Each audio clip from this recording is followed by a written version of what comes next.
Hello നമസ്കാരം, പുതിയൊരു വീഡിയോയിലേക്ക് സ്വാഗതം. ഇന്ന് നമ്മൾ UDIFൻ്റെ ടീച്ചർ വേർഷൻ എങ്ങനെയാണ് അപ്ഡേറ്റ് ചെയ്യുന്നതെന്നാണ് പറയുന്നത്. അതിനായി നമ്മൾ UDIF പ്ലസ് കൊടുത്തു കഴിഞ്ഞാൽ നമുക്ക് ആദ്യമേ വരുന്ന ലിങ്കിൽ നമുക്ക് ജോയിൻ ചെയ്യാവുന്നതാണ്. ആദ്യത്തെ ലിങ്കിൽ തന്നെ ക്ലിക്ക് ചെയ്ത് കഴിയുമ്പോൾ ഇങ്ങനൊരു ഇൻ്റർഫേസാണ് നമുക്ക് ലഭിക്കുന്നത്. UDIF പ്ലസിൻ്റെ URL ആണ് നമുക്ക് വന്നിരിക്കുന്നത്. അത് നമുക്ക് ഹോം ബട്ടണിൽ ഞെക്കുകയാണ് എങ്കിൽ നമുക്ക് UDIFൻ്റെ ലോഗിൻ ഫോർ ഓൾ മൊഡ്യൂൾ എന്ന ഇതിൽ ചെല്ലാൻ സാധിക്കുന്നതാണ്. അതിൽ ക്ലിക്ക് ചെയ്യുന്നു. ക്ലിക്ക് ചെയ്തതിന് ശേഷം നമുക്ക് അവിടുന്ന് ടീച്ചർ മൊഡ്യൂൾ കാണാൻ സാധിക്കുന്നതാണ്. അവിടെ ലോഗിൻ കൊടുക്കുക. നമുക്ക് നമ്മുടെ യൂസർ നെയിമും പാസ്വേഡും അതുപോലെ തന്നെ ക്യാപ്ചയും കൂടെ നമുക്ക് ടൈപ്പ് ചെയ്ത് കൊടുക്കുക.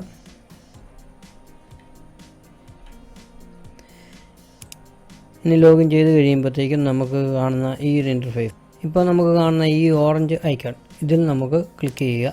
ഇതിൽ ക്ലിക്ക് ചെയ്ത് കഴിയുമ്പോഴത്തേക്കും നമുക്കിവിടെ നമ്മുടെ സ്കൂളിൻ്റെ ഡീറ്റെയിൽസ് അറിയാൻ സാധിക്കുന്നതാണ്.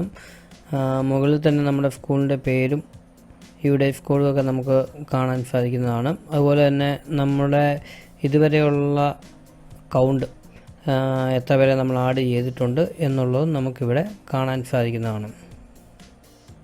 ഇനിയിപ്പം നമുക്ക് പുതിയൊരു ടീച്ചറിനെ ആഡ് ചെയ്യണമെന്നുണ്ടെങ്കിൽ ഇവിടെ ആഡ് ടീച്ചിങ് സ്റ്റാഫ് എന്ന് പറയുന്ന ഒരു ലിങ്ക് ഉണ്ട്. അതുപോലെ തന്നെ നോൺ ടീച്ചിങ് സ്റ്റാഫ് ആണെങ്കിൽ അത് ഇവിടെ ക്ലിക്ക് ചെയ്യാം. നോൺ ടീച്ചിങ് സ്റ്റാഫ് എന്ന് പറയുമ്പോൾ contract, part time, guest teacher, para teacher അങ്ങനെ ഉള്ളവരെയൊക്കെയാണ് നമുക്ക് നോൺ ടീച്ചിങ് സ്റ്റാഫിൽ ആഡ് ചെയ്യാൻ സാധിക്കുന്നത്.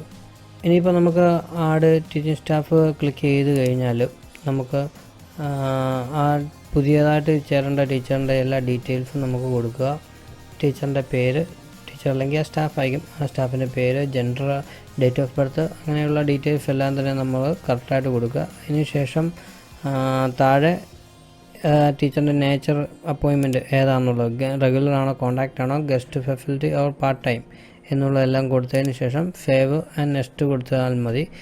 ഇപ്പോൾ നമുക്ക് ആ ഒരു ടീച്ചറിനെ നമുക്ക് അതിനകത്ത് ആഡ് ചെയ്യാൻ സാധിക്കുന്നതാണ്. ബാക്കി വരുന്നതെല്ലാം ആഡ് ചെയ്ത് നമുക്ക് ഈ ലിസ്റ്റിനകത്ത് ആ ടീച്ചറിനെ ഉൾപ്പെടുത്താവുന്നതാണ്. ടീച്ചിങ് സ്റ്റാഫ് മാത്രമല്ല, ആഡ് നോൺ ടീച്ചിങ് സ്റ്റാഫും ഇതിനകത്ത് ഈ ഒരു ലിങ്കിൽ നമുക്ക് ക്ലിക്ക് ചെയ്ത് കഴിഞ്ഞാൽ കിട്ടുന്നതായിരിക്കും. ഓക്കെ, ഞാനിപ്പം സ്കൂൾ ഡാഷ്ബോർഡിലോട്ട് പോവുകയാണ്. ഇതിനകത്ത് നമുക്ക് ഇൻകംപ്ലീറ്റ് ആയിട്ട് 5 എണ്ണമാണ് കിടക്കുന്നത്. ടോട്ടൽ എത്ര ഉണ്ടെന്നുള്ളത് നമുക്കിവിടെ കാണിക്കുന്നുണ്ട്. ഇനിയിപ്പോൾ നമുക്ക് ചെയ്യാനുള്ളത് ഇൻകംപ്ലീറ്റ് എന്നുള്ളത് എല്ലാം നമ്മൾ എഡിറ്റ് ചെയ്യുകയാണ് ചെയ്യേണ്ടത്. അതിനുവേണ്ടി നമ്മൾ ഇൻകംപ്ലീറ്റിന് തൊട്ട് അപ്പുറത്ത് കാണുന്ന നമ്പർ, അത് എത്രയാണോ ആ നമ്പറിൽ ക്ലിക്ക് ചെയ്യുക. നമുക്ക് ആരെങ്കിലും ആഡ് ചെയ്യാനുണ്ടെങ്കിൽ അത് ആഡ് ചെയ്യുക. അതിനുശേഷം നമ്മൾ ഈ ഒരു നമ്പറിൽ ക്ലിക്ക് ചെയ്യുക. ഈ ഒരു നമ്പറിൽ ക്ലിക്ക് ചെയ്ത് കഴിയുമ്പോഴത്തേക്കും ആ സ്കൂളിലുള്ള ടീച്ചേഴ്സിൻ്റെയും ഡീറ്റെയിൽസ് നമുക്ക് ഒറ്റ പ്രൊഫൈലിൽ നമുക്ക് കാണാൻ സാധിക്കുന്നതാണ്. ഇപ്പോൾ ഇവിടെ ഒരു പച്ച കളറിൽ കാണുന്നത് നമ്മൾ ആ ഒരു ടീച്ചറിനെ അപ്ഡേറ്റ് ചെയ്തുകൊണ്ടാണ്. അപ്പോൾ അതുപോലെ തന്നെ ഈ ഒരു ഭാഗങ്ങളിൽ നമുക്ക് കാണാൻ സാധിക്കുന്നതാണ്. ഇപ്പോൾ ഏതൊക്കെ ഡീറ്റെയിൽസാണ് നമ്മൾ അപ്ഡേറ്റ് ചെയ്തത് അവയെല്ലാം മറ്റൊരു കളറിൽ പച്ച കളറിൽ കാണാൻ സാധിക്കുന്നതാണ്. അപ്പോൾ നമുക്ക് എങ്ങനെ ഒരു ടീച്ചറിനെ അപ്ഡേറ്റ് ചെയ്യും എന്നുള്ളത് ഞാൻ ഈ വീഡിയോയിൽ കാണിച്ചു തരാം. ഇപ്പോൾ ഒരു ടീച്ചറിൻ്റെ ഡീറ്റെയിൽസായിട്ട് ജനറൽ പ്രൊഫൈൽ എടുക്കുകയാണ്. ആ ജനറൽ പ്രൊഫൈലിനകത്ത് നമ്മൾ നോക്കുക, ബാക്കിയുള്ള ഡീറ്റെയിൽസ് എല്ലാം നോക്കുക, കറക്റ്റാണോ എന്ന് നോക്കുക. തെറ്റുണ്ടെങ്കിൽ നമുക്കിവിടെ വെച്ച് തന്നെ തിരുത്താൻ സാധിക്കുന്നതാണ്. അതിനുശേഷം നമുക്കത് അപ്ഡേറ്റ് എന്ന് പറയുന്ന ബട്ടൺ ഞെക്കുക. ഇപ്പോൾ നമ്മൾ ആ ടീച്ചറിൻ്റെ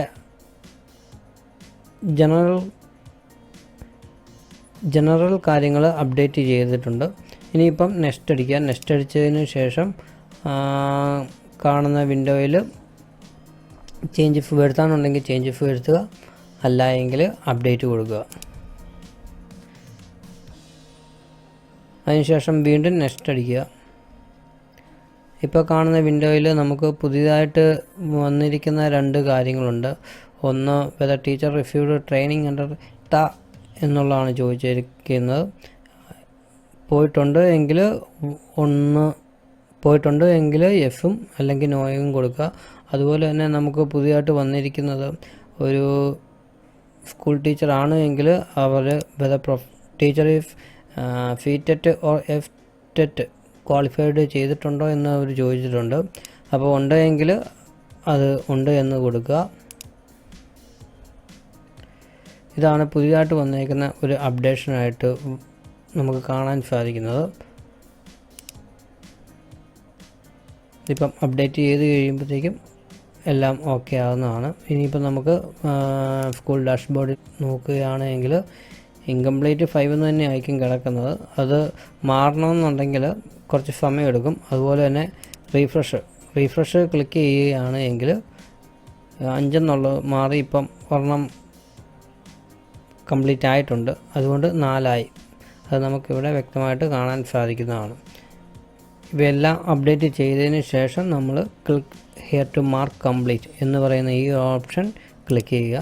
അതിനകത്ത് ഈ ഇൻകംപ്ലീറ്റ് എന്നുള്ളത് 0 ആയതിനു ശേഷം നമുക്ക് ഇവിടെ ടിക്ക് ഓണാക്കി അപ്ഡേറ്റ് സ്റ്റാറ്റസ് കൊടുക്കാവുന്നതാണ്.